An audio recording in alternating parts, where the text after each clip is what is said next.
video, we're going to discuss about the rules of punctuation and capitalization. So, starting from capitalizations, there are so many rules, and in English language, there are basic rules of capitalization. So, starting from rule number 1, we always should capitalize the first letter of a quoted sentence.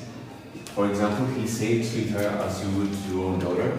So here we can see that treat, or the word treat, is capitalized first because it's a quoted sentence and it's the first letter of the quoted sentence, so it should always be capitalized. And the second rule is to capitalize a proper noun. For example, Golden Gate Bridge. Here we can see that Golden Gate Bridge is a proper noun, so the first letters of Golden Gate and Bridge is capitalized. And also Catholic College. Here we can see that P, C, and C are capitalized because it's a proper noun. And the third one is to capitalize a person's title when it's preceded a name. For example, Chairperson Petrov. Here we can see that C is capitalized because it's a title. Chairperson is a title of Petrov, so it should always be capitalized. So the fourth rule is to capitalize the person's title when he follows the name on the address of signature line. For example, as we can see here, Miss Haynes, Chairperson. So Chairperson is a title, so we should capitalize the word. And Dr. Ronaldo Picasso Dear, so we can capitalize Dear because it's the signature line. And the fifth rule is to capitalize the title of high-ranking government officials when it's used before their name. For example, the president will address Congress, so we should capitalize the word Congress. And the sixth rule is to capitalize any title when used as a direct address. For example, will you take my temperature, doctor? So as we can see here, we should capitalize the word doctor. So this is the sixth rule of capitalization. So rule number 7 is capitalizing points of the compass only when they refer to specific region. For example, go south 3 blocks and then turn left. And as we can see here, south is capitalized because we are obliged to capitalize this because it's referred to a specific region. And the next rule is to always capitalize the first and the last word of publication, regardless of their parts of speech. For example, the Day of the Jackal and A Tale of Two Cities are publications. So the first and the last word of these two sentences should be capitalized, as you can see here. And rule number 9 is capitalizing the first word of the salutation in the first word of a complementary clause. For example, as you can see here, dear Miss Pedrosa, we should capitalize the first letters of each word. And very truly yours is a salutation, so we should capitalize the first word. And the next rule is after sentence ending with a colon, do not capitalize the first word if it begins at least. In this example, we can see that chocolate cake isn't capitalized because it begins at least after a colon. There is a colon here, so we shouldn't capitalize the first word after a colon, but we can capitalize the later words. We can capitalize the later words because they are not the first word after a colon. And the last rule of capitalization that we're gonna discuss about is to don't capitalize names of seasons. We shouldn't capitalize the seasons of a year. For example, I love autumn colors and spring flowers. And autumn and spring are seasons of the year, so we shouldn't capitalize the first letter of each word. So these are the 11 rules of capitalization. Thank you. So in English language, there are some words that we always should capitalize, and there are some words that we should not capitalize because some words, the same exact words, could be capitalized in one context, and they could not be capitalized in the other context. So I'm going to show you, or I'm going to explain you what that means. So as we can see here, when we write psychology as a subject, it's not capitalized. because we're writing it as subject. For example, she is studying psychology in AAU. Here, psychology is written as a subject, so we shouldn't capitalize that word. And when we write it as a course or as the name of a subject, we should capitalize the word psychology. For example, I'm taking Psychology 101 this year. So Psychology 101 should be capitalized because we're saying this as a course or as a subject or as the name of a course. The next one is business. The next example, business.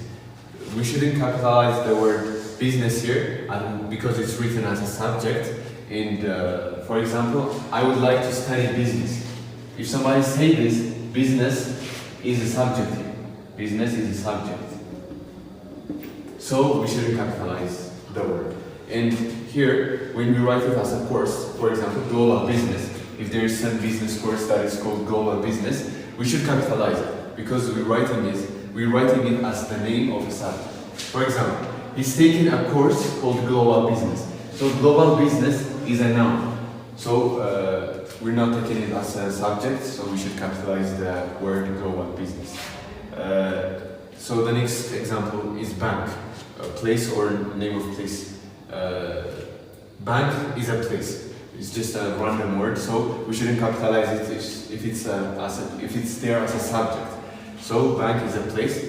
She works in a bank, for example. She works in a bank. Bank is just a random word here, like a subject, so we shouldn't capitalize the word bank here. But if we say World Bank, that could be name of the place. So this is a proper noun. And if this is a proper noun, we should capitalize it. For example, she works at the World Bank. The difference between this and this is just a subject in the sentence, so we shouldn't capitalize this. And this is a proper noun, so we should capitalize that word noun. And the other example, library. Library is like bank. What I mean is it's a subject or it's just a random place. It could be a common noun, so we shouldn't capitalize it. For example, I often study in a library. Library is a subject here. So these two examples are the same. Library shouldn't be capitalized. But if we're gonna name it, or if we're gonna present it as a name of a place, for example, Abraham Library. Abraham Library is a proper noun, so we should write it as a capital letter. Yeah. And the last one is a profession or a title. For example, a doctor is a profession, so we shouldn't write it as a capital word or as a capital letter. We shouldn't capitalize the word because they're all the same. Because it's a subject here, so we shouldn't write doctor or we shouldn't capitalize doctor. But if we're gonna write it as a title, we should capitalize it. Professor Brown, for example. Professor Brown or Dr. John here. As you can see, Dr. John is a proper name. Dr. John is a specific doctor. So we should capitalize Dr. John, even if it's written in the last sentence as a subject, but it's not a subject, actually, it's a title. So we should capitalize the word Dr. John. So this was all the presentation in capitalization. Thank you.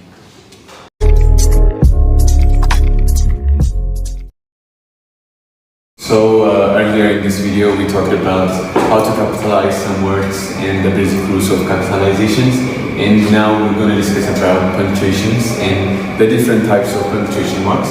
So starting from in marks are punctuation marks used at the end of a sentence to show that the sentence is finished.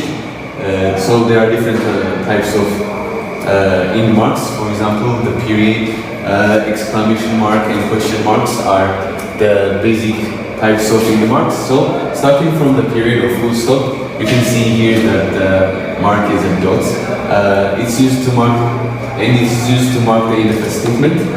For example, there is no place like home. So this is a statement, and as you can see here, we are using a full stop at the end of a sentence. The next use of a full stop is to use in abbreviation. For example, they were arrested. on April 20, 1980. So as you can see here, April is an abbreviation, APR, for April. So we can use a full stop between April and 20. So the third use of a full stop is in numbers or as a decimal point. We can use it as a decimal point. For example, the price of goods rose in 2.2%. So the full stop here is used as a decimal point. So that's the first in marks. So the second punctuation mark is exclamation mark, and this is the symbol for exclamation mark. And it is used to express strong emotions like happiness, sadness, shocking moments, or something when something amazes us, we can use exclamation mark. For example, congratulations, you have a baby girl. So as you can see here, congratulations is a happy moment or a strong emotion. So we can use an exclamation mark. And the second use of an exclamation mark is it is used to give a command or a warning. For example, shut the door. Shut the door is a command. So shut the door behind you. So this is a command, a short command. So at the end, we can use an exclamation mark because it's a command, and we can use it. We can use exclamation mark in warnings too. So the third in the mark is question mark, and the symbol for question mark is this. So we mainly use question mark at the end of a sentence that ends with a question. For example, do you like coffee? This is a direct question. So for a direct question, we can use question mark. And the next example, he finished on time, didn't he? This is a question tag. Didn't he is a question tag. So we have to use a question mark after a question tag too. And the last example for question mark is she okay? So is she okay is uncertainty.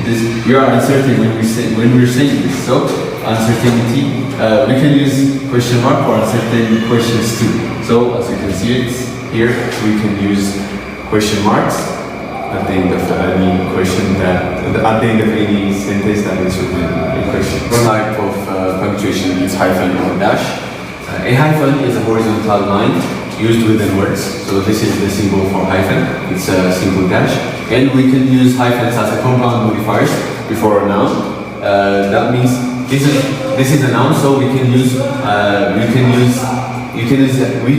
hyphen as a compound modifiers, as you can see here. And this is a noun, so short-term plan. Short-term is written with a hyphen. As well as full-scale review. Full-scale is written within a hyphen. And the second use of hyphen is to clarity and readability. For example, recollect. Recollect means collecting again, and relate means relating again. So we can use a hyphen between each words. And the fifth one is parentheses, or as we are all familiar with the word round brackets. So parentheses are round brackets, they are always in pair, and they are used to give details about some specific topics.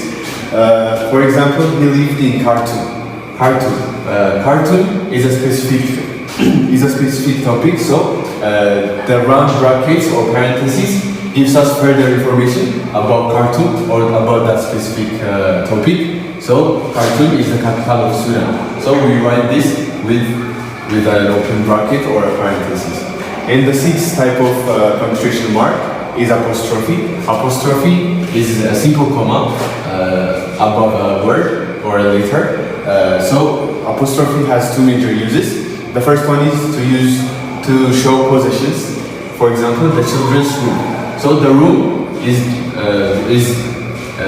it belongs to the children. So the children's is written with an apostrophe before the letter is. And Tom's favorite book. So the book belongs to Tom, so it's Tom's possession. So we can write it as with an apostrophe. And the second usage of apostrophe is to show contraction of words. For example, are not can be written as aren't with an apostrophe. Do not can be written as don't, and could not could be written as couldn't. And the seventh type of punctuation mark is quotation marks. Quotation marks could be single quoted or double quoted, but in this lesson we're gonna see the double quoted quotation marks only, and it is used to mark the beginning and end of a title or passage. For example, Alex said, "I am very tired." This is a passive speech, and Alex said, "I am very tired." "I am very tired" is a quoted sentence, so we should write it with a double quoted quotation mark. So the last punctuation mark we're going to discuss about is comma, and a comma is a punctuation mark that indicates a pause a pause is needed in a sentence, and comma is the most diverse part of a punctuation mark. It has several usages, so I'm gonna list some of them here. The first usage of comma is it is used to separate a series of words. A series of words. For example, see, listen, and be silent, and you will live in peace. So as you can see here, we are using commas. We used 3 commas in this sentence because we are listing a series of words. So see, listen, and be silent are different words that should be listed. So that's why we use comma here. And the next usage of a comma is to connect 2 independent clauses. For example, it's an old car, comma, but it's very reliable. So these are 2 independent clauses, and a comma is used to connect them. So the next one is to avoid confusions. For example, I saw that she was busy, comma, and prepared to leave. So if there wasn't a comma here, we would be confused. So the comma here helped us to understand the sentence more. And the next one is to separate the quoted parts of a sentence. For example, he asked, comma, do you want to go with me? So we should separate a quoted part in the rest of the sentence with a comma. And the next one is to separate dates, years, or addresses. For example, I was born in August 26, 2001. So we separated the date and the year in the sentence with a comma. And the last usage of comma is to separate a statement from a question tag. That means, for example, let's take the next bus. Let's take the next walk, comma, shall we? So there is a comma before the question tag. So it's the other usage of comma. This was our presentation in punctuations and capitalizations. Thank you for watching this video.